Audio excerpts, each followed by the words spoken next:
You need to tell us who you are. I need to tell you who I am. If you don't, we're calling the police. For what? What do you mean the police? Don't call the police. What We do because of the circumstances of the site. We have a situation where it's sensitive what we do on site. And right. Your sterilisation company, yeah? Yeah. That's sensitive, is it? Yes. Yeah. Get away. Well, you might not think so, but it is. So it's up to you. So we're going to phone the police. Right. It's as straightforward as that. What are you going to say to the police? Suspicious activity. Suspicious activity? The video begins with aerogenics worker immediately demanding the auditor's name, threatening to call the police if he refuses his justification of suspicious activity. But let's be real. What's actually suspicious here? The auditor is openly recording. In public, fully visible, and even explained his purpose. Yet rather than addressing the situation rationally, the worker jumps straight to law enforcement, treating public photography as if it's some kind of security breach. What, somebody filming? Man on the camera in a public area, filming? Yeah. Really? Yeah. Wait, that's... You might not agree with it, but that's it. Yeah. That's the situation. Well, I mean, it's your right, you have every right to do that, yeah. So that's fine. Yeah, you've every right to do that, but... Yeah. But what I'm not about... going to get into a civil liberties discussion with you. The situation is, it's a sensitive area. The police tell us to treat it in this way, so that's exactly what we're going to do. I can call for armed response if you want. Yeah. Come on, yeah, please, yeah, do that. Don't be an idiot, man, come on. Armed response, do you think you're that important? This is what we're Do you think you're that important? Yes. I don't think you are. Do it, get armed response down here, let's see how important you are, mate. That's fine, just get a police. I can't be bothered. You're not that important. Now the workers escalate their claims, insisting the site is a sensitive area and that they have the authority to call for armed police. The auditor, clearly unimpressed, laughs off the suggestion, questioning whether the facility is really that significant and challenging them to follow through if they truly have that power in the UK. Armed police are only deployed in cases involving serious threats such as terrorism, firearms, or violent incidents. A person legally filming from a public space does not meet any of these criteria. There is no legal basis for a private company to summon armed officers simply because they don't like being recorded. If this is what they've been told to do, then either they've been seriously misinformed or they are deliberately trying to scare the auditor into leaving. Instruction by the counter-terrorism police, right, that if people are basically doing what? Unsolicited activity, being what type of what do you mean by unsolicited? Taking photographs, videos. That's an unsolicited activity? Yeah, because you're looking at security. Or potentially somebody could look at your data, look at your footage, right, and make a security judgment. So that's right, why. So that's clearly why we're doing it. So it's up to you. Post it, the police will deal with it. About the drone then, have you a problem with the drone? Or? Of course we've got a problem with the drone. Okay, so I'll be doing a bit, I'll be doing a video from outside and I'll take my drone over as well. Terrorism unit, and we're not messing about here. Right, I want to see it, I want to see it. Don't understand. I want to see you calling him out for a man with a camera, because that's going to be so funny. That's fine. This is nothing more than another blatant scare tactic in the UK. Counter-terrorism policing is concerned with genuine national security threats, terrorism, extremism, and serious organized crime filming. A private facility from public land does not meet any of these criteria, nor does flying a drone legally in unrestricted airspace. The idea that counter-terrorism officers would be deployed over a legally operated drone flight is absurd and completely unfounded. If this site were genuinely considered a high-risk sensitive location, it would already have legal airspace restrictions in place, enforced by the CAA or official government agencies. Instead, the workers are resorting into fear-mongering and misinformation to try and remove someone who is doing nothing illegal. No, you're in a vehicle, because then we just get your registration number. Yeah. Push bike, mate. Sorry? Push bike. All right, okay. So you get the registration with push bike? Yeah, there's all the CCTV from the vehicle. Yeah. Customers round here on the building. What's wrong with you? I'm just a man with a camera making a video on your company. It could have been positive, you know? But with respect, okay, you don't appreciate what some companies do. I just buzzed and let you know that I'm here doing it, didn't I? I buzzed and told you what I'm doing. Right. Did somebody ask you not to do it? No. Okay, I just told you the girl on the thing. Okay, well I'm asking you not to do it then. Right. Okay? Because if you do it, that's what we're going to do. Because that's what they tell us to do. Right. So we're not making a judgment. Oh no, it's fair enough. If that's your policies, that's fine. Yeah. I have no problem with that. That's fine. If it makes you feel better, but... It's the police's policy, it's not my policy. Oh, right. But it's everyone's policy, to be blunt. At this point, the auditor assumes the worker is referring to a company policy and responds accordingly, saying, "That's fine."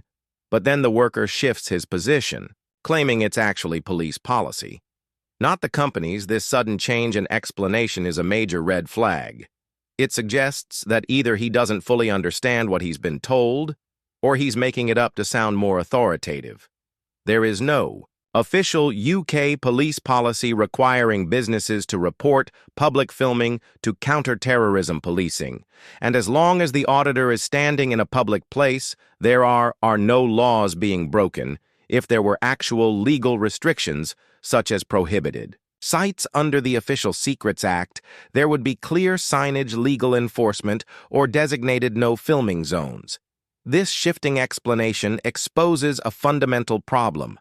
Many companies misinform their employees about public photography laws, leading staff to believe they have powers or policies that simply don't exist. I go on the CA website, you see, and I check on there. There's no flight restrictions, so I'm perfectly within. There isn't, but right. Basically, it would come down under suspicious activity. Right. That's fair enough. That's right. I'd be surprised if the police come out. I mean, you can hang around and wait and find out if you want. Oh, will do. No, if they definitely come in, let me know. I'll definitely let me know, and I will wait for them. I will, because then they can educate you that photography is not a crime, and a person can stand outside taking videos, anything. We're not saying it's a crime. We're saying we're reporting suspicious activity. Right. And they will investigate that appropriately. Right. So he's videoing me now, so. Yeah, that's fine. So we is under GDPR, so make sure you keep that, because I might request a copy of that video. No problem with that at all. But the rights he has to video me, same rights I've got to video this, you know what I mean? I mean under the UK General Data Protection Regulation and the Data Protection Act 2018. Any organization or business that records identifiable individuals for work-rated purposes must comply with data protection laws. This means they must store the footage securely and cannot delete it to avoid compliance if an individual submits a subject access request. They have the legal right to obtain a copy of the recording, as data subjects are entitled to access information collected about them. Additionally, the business must have a valid legal basis for recording and processing personal data, ensuring it aligns with data protection principles if the worker was recording as part of company operation. This footage must be handled according to GDPR regulations, making the auditor's request fully justified. Choose to photograph, blog, whatever. Yeah, but you just said the words there, in the buildings. I can't see it from here, can I? Can I see what your secret things you do? Can I see them? Can I? Brilliant. I bet I can't. You're talking rubbish, man. We'll get the police. I can't. You're talking silly. You're an absolute idiot. Oh, thank you. All right. Yeah, good mate. How's you? How you doing? Yeah, not bad. I'm PC Williams from Staveley. Good to meet you. Yourself. What are you up to, can I ask? Yeah, just a little video on the company, that's all. On what company? This one, Sterigenics. Why Sterigenics? Well, it's just one I chose, really. It looks quite interesting, doesn't it? So. Alright, okay. Yeah. Any other buildings that you're doing? Yeah. Yeah, I'll be working on this there, yeah. Alright, okay. Yeah, I'll be doing them all, yeah. How long are you here for? That's fishing, isn't it, really? Oh no, it's not fishing, it's just a general question. Yeah, well, probably the rest of the day. So. Rest of the day? Yeah. Okay. Alright, no worries. After all the dramatic claims about calling armed police and counter-terrorism, the reality is far less extreme. A single regular police officer arrives on the scene. No armed response, no specialist units, just a standard officer handling what was exaggerated as a sensitive security issue.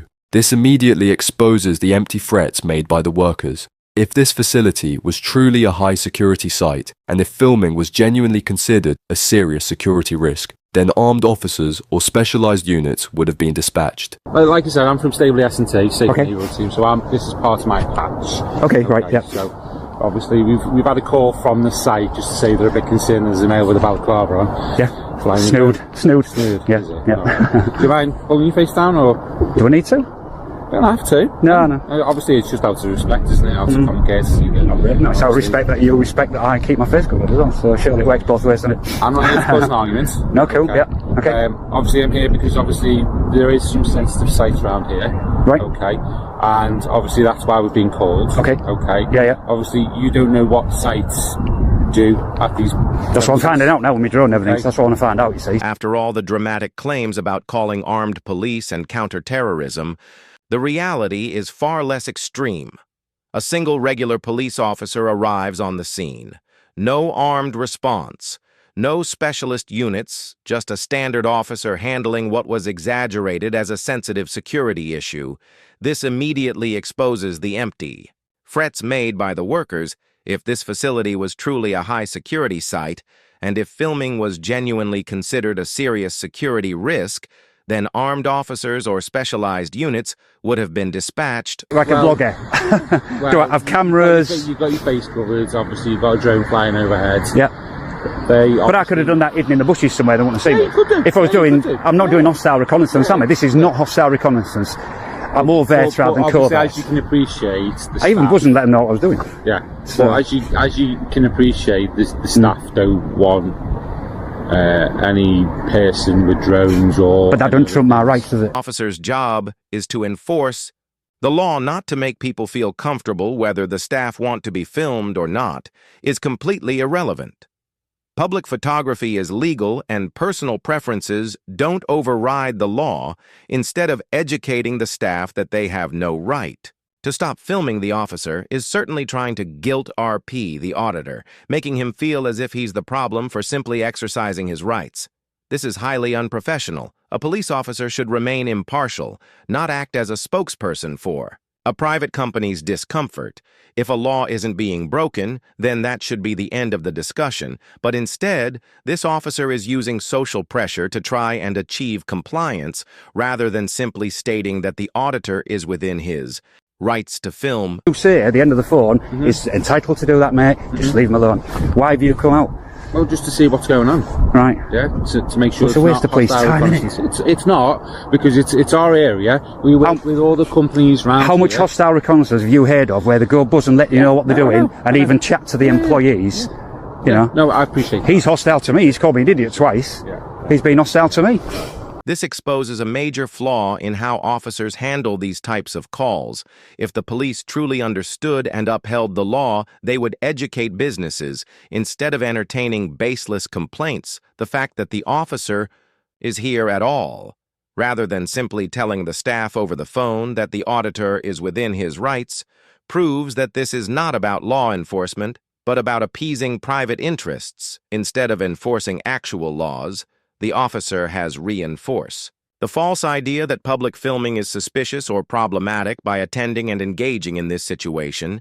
This is how misconceptions persist when police fail to challenge ignorance and instead cater to it. Well then. No. They just not All right, mate, so I'll come and have a chat in a so he bit. says the F word. Yeah, he's getting a bit nasty, he is. But like I said, obviously, we work with a lot of companies around here. Okay. For certain different things. Obviously, crime does happen, Of unfortunately. course he does, yeah. And that's what they're conscious of, the fact that a lot of these premises have been broken into previously. Okay, yeah. I don't know what you're going to do with the footage. Right. You're saying that it's a YouTube video, Yeah. but I can't prove or disprove that. But you don't need to. I've committed no crime. If I commit a crime, then you need to prove or disprove something. There's no crime committed I appreciate here. that. So what's As you your can problem? see from a policing point of view, I've Right. got 20 years in. Yeah. Okay, so I've seen and done it, and seen a lot of things that's happened over the years in different areas. The police aren't in the business of verifying people's motives when no law has been broken. So whether the footage is for YouTube personal use or anything else is completely irrelevant. The officer's statement suggests that he's looking for justification to doubt the auditor's intentions. Even though legally intent doesn't matter if no offense has occurred, this moment perfectly highlights how officers sometimes overstep their role acting as investigators when there's nothing to investigate, instead of simply stating that the auditor has done nothing wrong. And moving on the officer is grasping for something that isn't there.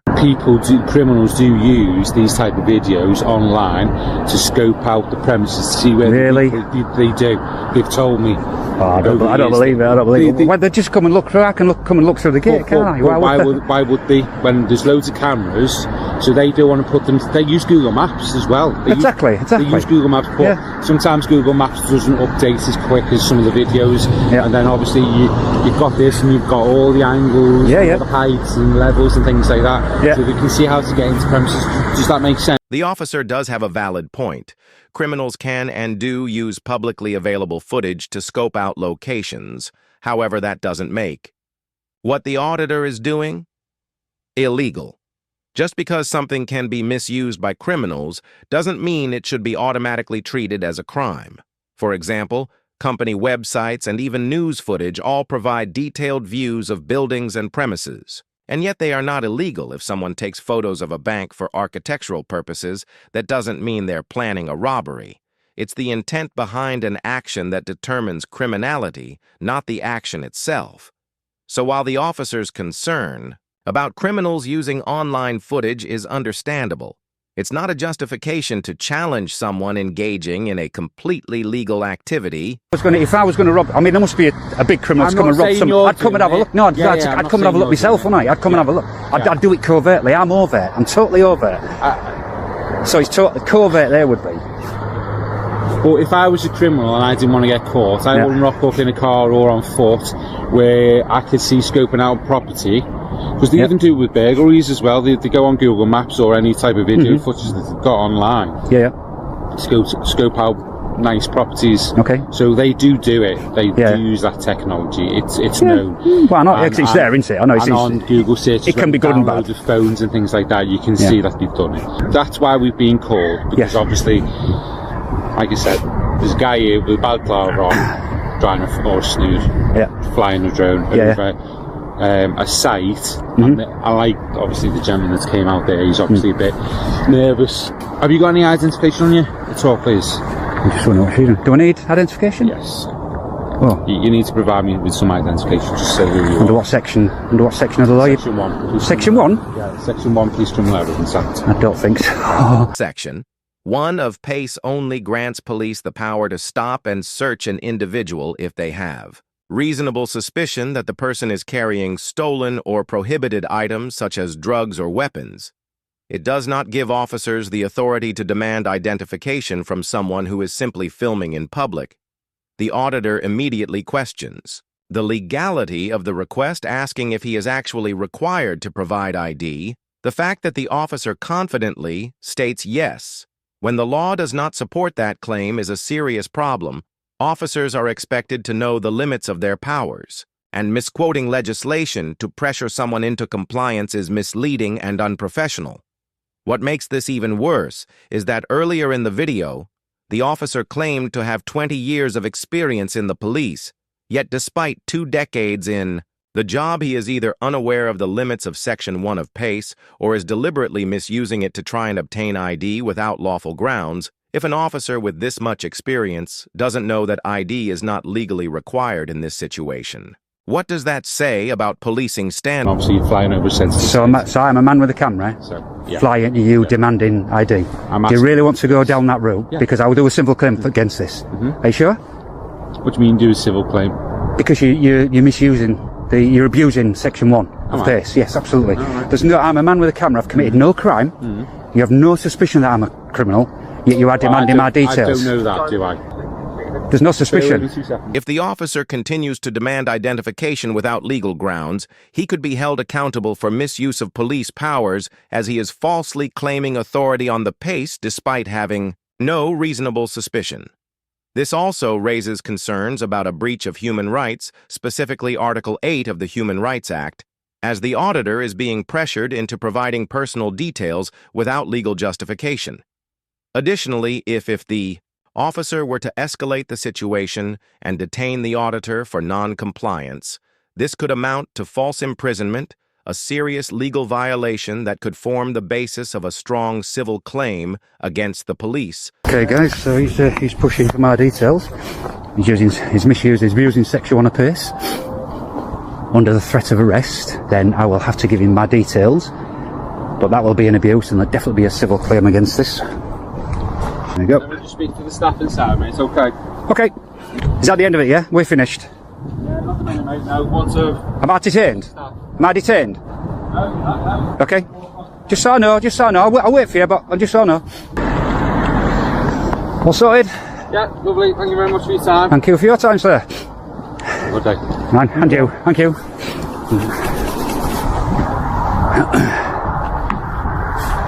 Excellent. So just inform them that there is nothing they can do, and I am within my rights to fly my drone. After stepping away, to his car, and speaking over the radio, the officer returns, but instead of pressing forward with his demands, he heads inside the facility. When the auditor asks, "Am I detained?" the officer simply responds, "No."